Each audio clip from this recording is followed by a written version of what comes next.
Gagawa na naman tayo ng ice candy.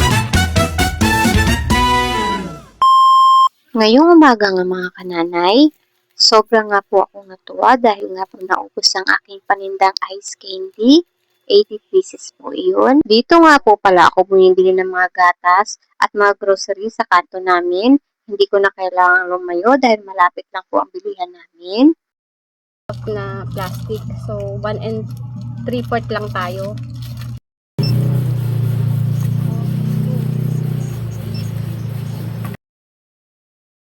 Melon nga po ang aking nabiling prutas para sa aking ice candy. 90 pesos po iyon. Bukod sa paborito ng asawa ko, pwede din siya sa mga bata. Heto po, nagsimula na po akong magsalang ng mainit na tubig. Siyempre po, malinis na tubig dapat ang ating ilalagay.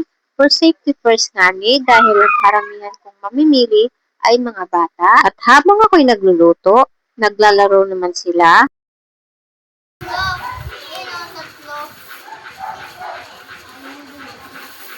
Heto na, hinalo-halo ko na. Mainit nga po ang panahon, kaya panay punas ko dyan. Hiniwa ko na nga po ang ating melon.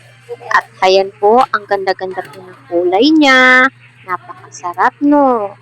At aking hiniwa-hiwa para madali po siyang balatan. Ayan na po tinanggal ko na nga po yung mga kanyang mga seeds para po mabalatan ko po siya ng maayos. Ayan po at pinalatan ko na nga po siya.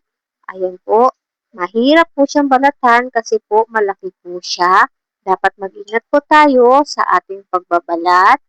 Ayan po, tapos na pong balatan. At kinayod-kayod ko na nga po siya. So, matagal nga po siyang kayudin, kaya konting tiis nga lang.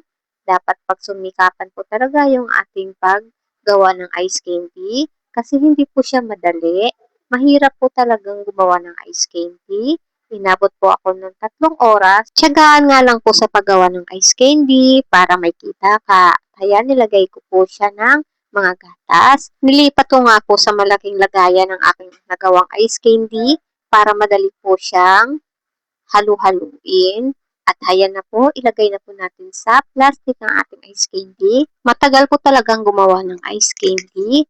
Mahirap po siyang gawin, hindi ganun-ganun kadali. Kaya siguro yung iba, pag nag-ice candy, ay humihinto na.